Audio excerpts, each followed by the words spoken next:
Let's get into the Boulder, Colorado rally. So at Boulder, Colorado, we had a rally. I wasn't there, but there was a rally for the Israeli hostages to raise awareness for it. And a gentleman shows up and begins throwing Molotov cocktails at these people, severely burned. So he had a homemade flamethrower, too. We got a video of him. Go play the video of the terrorist. This is a stable individual here. We're here, brother. We're here. We can't do nothing about that. We can't do nothing. We can. Not here. You have to answer this. Not here, bro. You're not. I'm taking video right now. All right, that's enough. So he's screaming about the Zionists. He's throwing fire bombs at people in Boulder, Colorado, and they're just all sitting there waiting for the police to arrive. Mind you, Colorado just recently passed some really strict gun control laws. Could you imagine if anyone there would have just been able to shoot that guy and put an end to it? That guy tried to buy a gun. He tried to, but he went out, and as it turns out, he was an illegal immigrant from Egypt who wasn't supposed to be here. So when he went to buy the gun, it flagged on the background check, and he was rejected.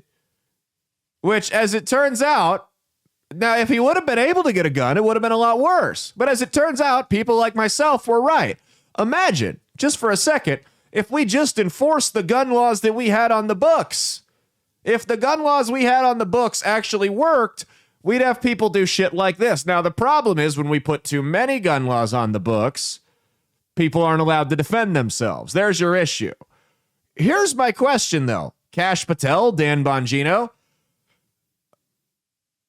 You've got this guy who's not even in the country legally, goes to buy a gun, flags up on the FBI background check. Hey, this guy's not allowed to buy a gun. He's not in the country legally. He's an Egyptian national who should have been deported. His visa's expired. How did nobody follow up with this guy?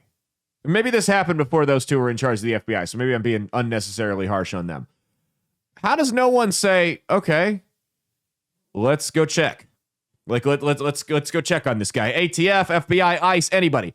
How does no one get dispatched to this guy to go check him out here? I mean, I'm sorry, you have an illegal immigrant trying to buy a firearm from a country that's a little high risk, by the way. Nobody goes and checks up on that? No one's like, let's go see what's going on here. So the guy illegally entered the U.S. during the Biden administration. Or excuse me, he entered the U.S. legally during the Biden administration. His visa expired through 2023, and he never left. So the Biden administration let him stay, and this has been a theme all week. We've got another guy that just got arrested he's an illegal immigrant that the Biden administration allowed to stay in the country, just got arrested, or sentenced, for raping a little girl. We've got another guy in Florida who the Biden administration allowed to stay. He was a 37-year-old illegal immigrant, molested at least one and possibly more teen girls that the Biden administration sent to live with him as part of the Unaccompanied Alien Children Act. It's just bad week for the Biden administration. And of course, they're going to suffer no consequences for it because Joe's got cancer, so we can't criticize anything they did. So this guy's out here, and by the way, first off, we're talking about the guns. Play the Jamie Raskin video. He's a congressman. Here's what Jamie Raskin had to say.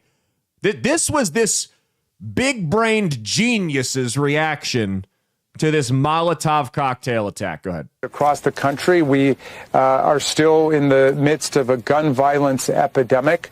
So we need to be acting with due concern for human life. This is why, of course, we have been fighting for a universal violent criminal background check. We are for a ban on military-style assault weapons in the country.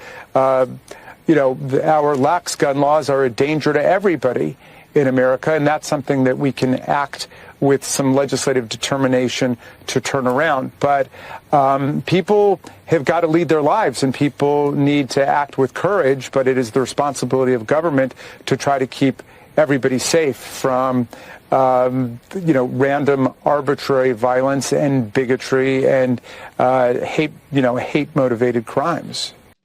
That's this dumbass's reaction. Somebody shows up throwing Molotov cocktails, which, by the way, are not legal. And they're also not a firearm. Shows up throwing Molotov cocktails at people, and his reaction is to blame guns. Say we need to act on guns. No. Number one, we need to act on illegal immigrants. And we need to be careful who the hell we let into this country.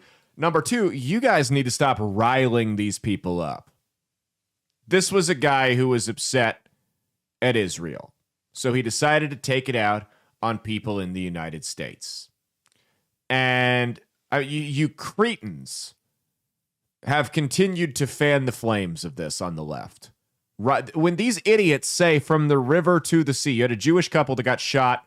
Well, one was Jewish, one was Christian. Got shot, I believe, in Washington, D.C. or New York, just for being Jewish a week ago. When these idiots say from the river to the sea, Palestine will be free, this is what they mean. This is what they're talking about. Global intifada. They say it. They're the ones that want it.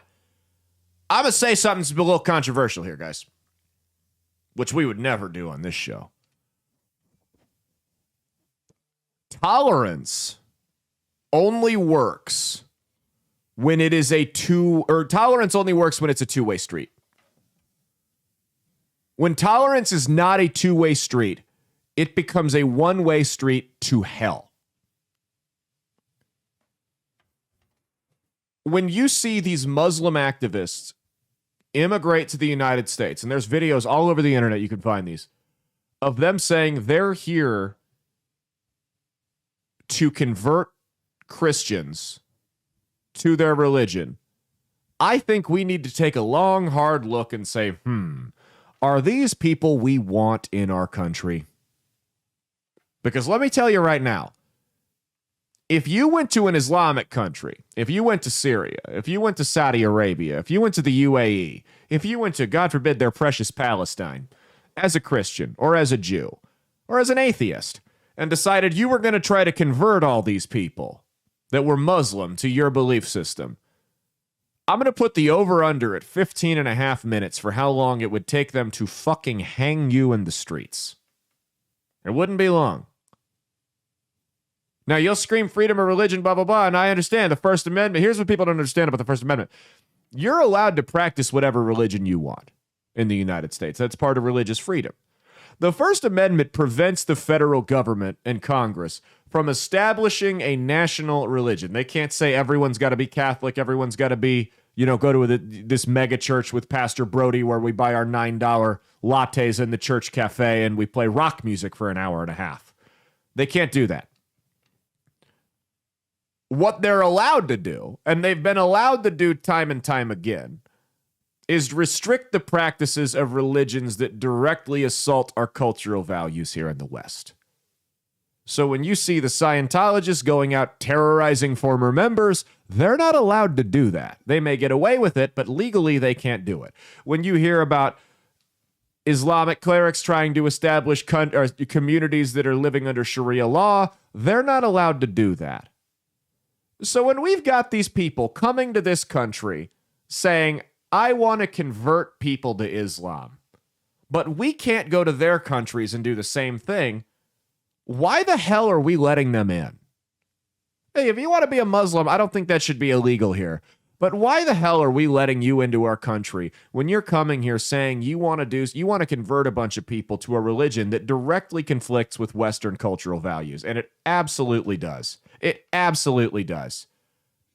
I mean, the reason the Muslims are so angry is because they've been told that they're God's chosen people time and time again, and that Christians and Jews and everybody else, we've got it all wrong.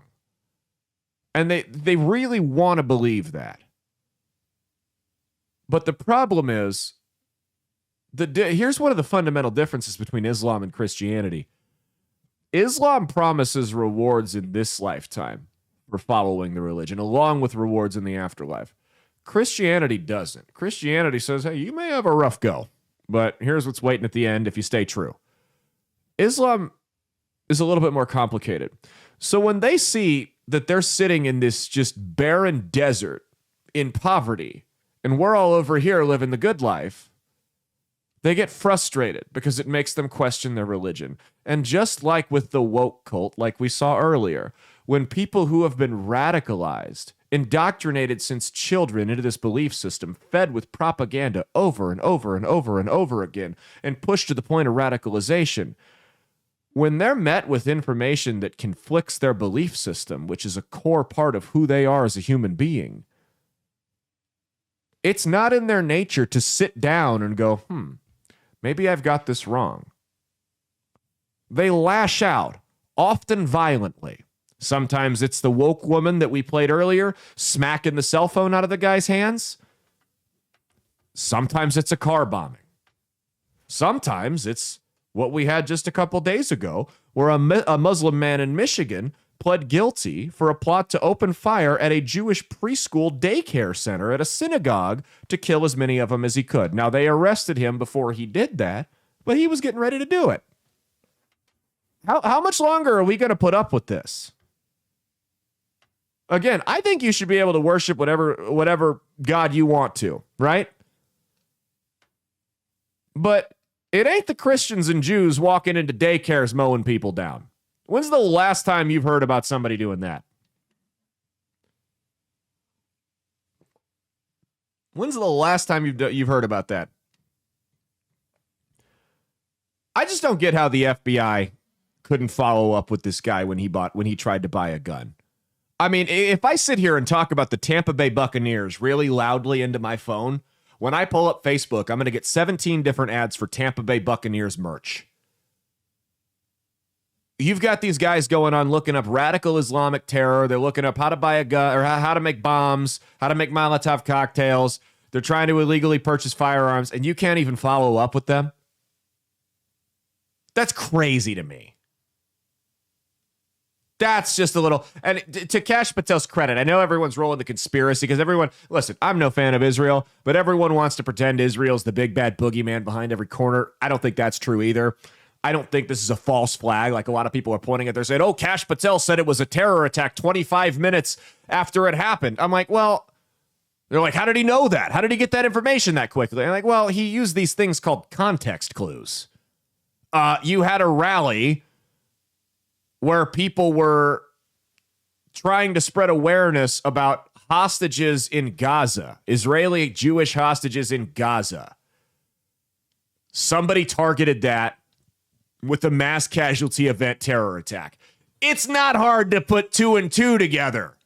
I don't think this guy was a patsy or fall. I think he was another lunatic that the Biden administration just kicked the can down the curb and let him stay here. And the ball was dropped on multiple plays. That's all this was. We got...